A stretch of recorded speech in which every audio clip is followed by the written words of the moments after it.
So these 6 laws or canons or principles that Xie He laid down around 500 to 550 CE, they have continued to mystify and inspire and inform Chinese art up to this day.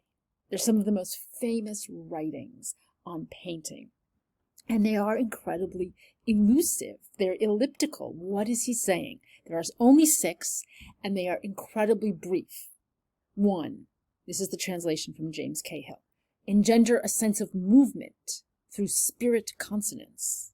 2, use the brush with the bone method. 3, responding to things, depict their forms. 4, according to kind, describe appearances with color. 5, dividing and planning, positioning and arranging. 6, transmitting and conveying earlier models through copying. Now, some of these seem relatively straightforward. Dividing and planning, positioning and arranging certainly seems to be a way of talking about what we call composition.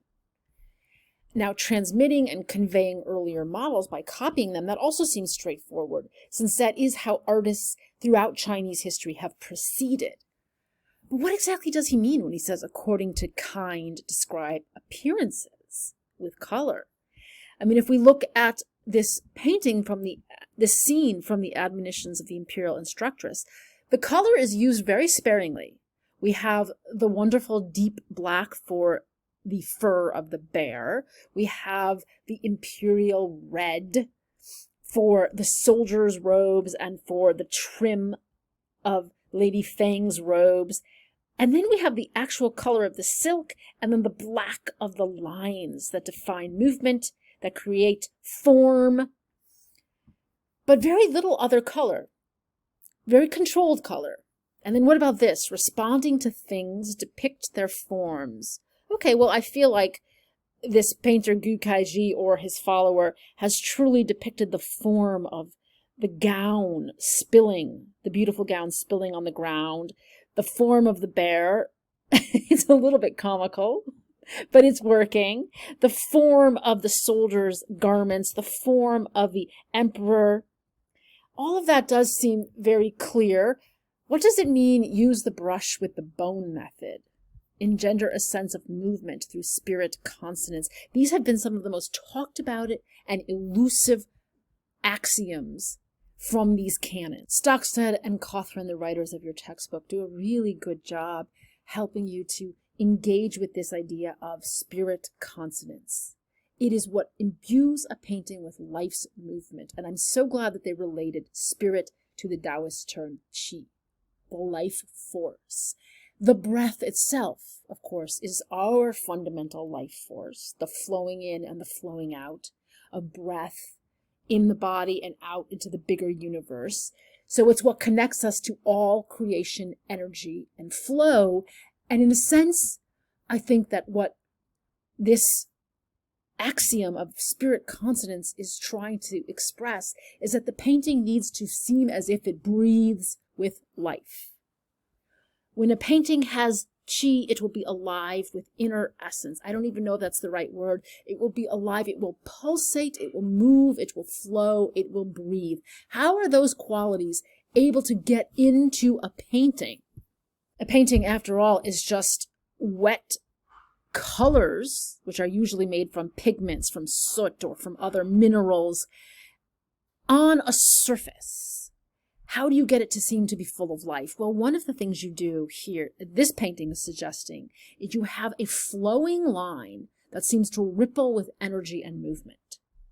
So that the line work itself seems to convey a strength of purpose with those spears. Yes, we know they're spears, but we don't just recognize them as spears. We feel the force of those lines, those strong, clear, dark lines as vectors moving toward the threatening form. And we see the curve of her chest. We see that as the bravery and the commitment and the conviction. And we see her energy seeming to spill off of her body in the flowing lines. And this idea of the animated line work the brushstrokes that flow and breathe like natural animated essences. This will live on till today, and certainly until here, when one of my favorite Chinese painters, Xie Tao, is painting in the Qing dynasty in the later 17th century, right? So the late 1600s, 1,000 years after the principles of painting are laid down as spirit consonants. So the other most fascinatingly hard to understand piece of advice on this list is, what does it mean to use the brush with the bone method? We're coming to understand that brushwork is essential. So what's the bone method? So the textbook says here, the second principle recognizes that brushworks are the bones of a picture, its primary structural element. And I think that's true, that they are the primary structural element, but that's not exactly the same thing that we're hearing in the canon or the principle, which is to use the bone method. So there must be a method of using brushstrokes that gives you the bones, and a method that doesn't. I want to look at some artwork to think about that. But first, for a moment, notice that we have the moving and flowing breath energy and the strong bone structure. From a Taoist perspective, we could say that this is the yin and the yang, and together they are providing the qi, the life force animating the artwork. If we're looking at the structuring bone work, let me try to zoom in here a little more closely. It's very hard to see, but we can see that many of these lines have a taut, wiry quality. That's very interesting, because if we look at this tile, which actually comes from a Han Dynasty tomb, so this is a rare fragment of painting that survived from the Han Dynasty. Almost nothing in painting lives on from that far back. This does because it's on tile, but we can see that there's this taut, precise, yet very kind of vibrating with energy line work. So it's taut, but it's not stiff, right? Look at the way the hand is, look at the way the robe is, look at the way the awesome goatee is. There's a precision, and it's taut as if it's compressing lots of energy, but it also feels as if it is not heavy, that it has actually the kind of resilience that bones have. Notice that bones are the frame of our bodies, right? They're the structuring frame, but they are flexible.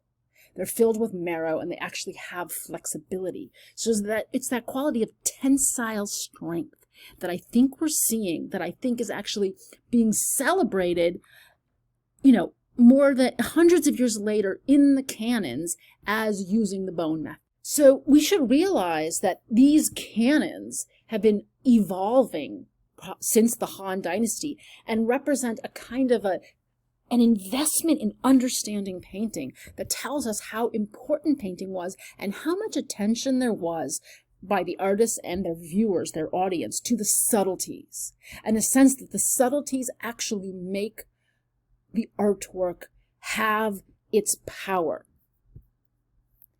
And that power is related to a sense of life, the life force. So I want you to understand that we are dealing with a very advanced and sophisticated theory of painting that shows us how much attention and love was given to painting over centuries and into millennia.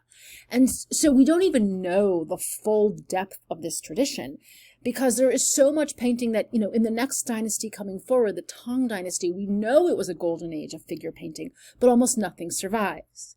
Yet here we have an emperor of the Song Dynasty having made a copy.